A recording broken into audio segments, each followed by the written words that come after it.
Di video kali ini saya akan menjelaskan rangkuman dari materi yang telah dipresentasikan oleh teman-teman kelompok 10, yaitu sastra populer dan sastra kontemporer.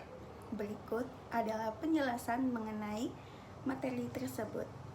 Baik, teman-teman, kita masuk ke materi pertama, pengertian sastra populer.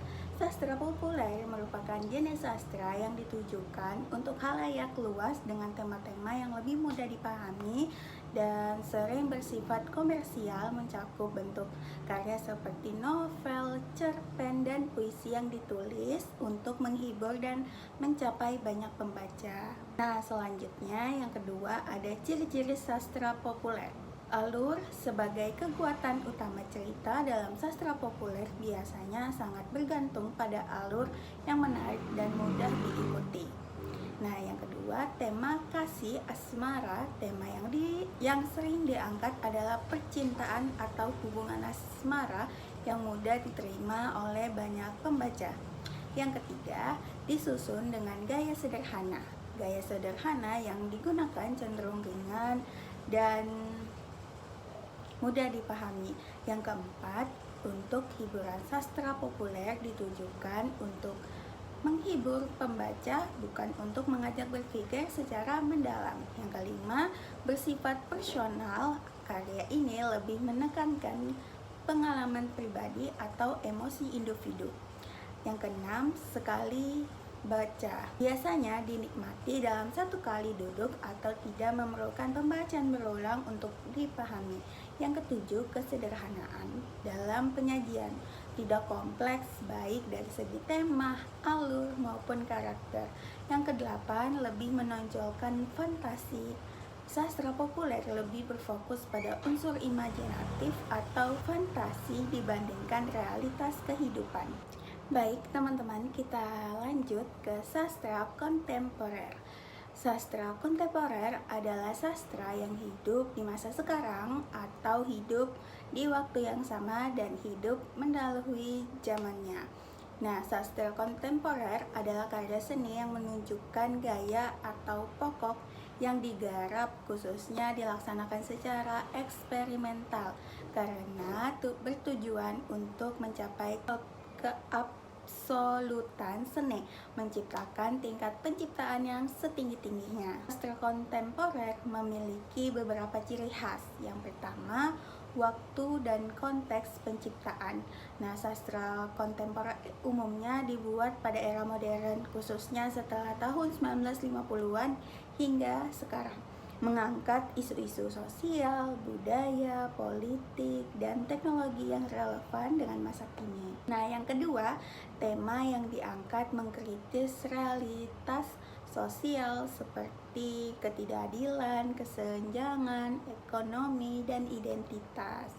Mengangkat isu-isu global seperti feminisme, lingkungan, LGBT, atau perubahan sosial. Bisa juga membahas kehidupan sehari-hari dengan sudut pandang yang baru.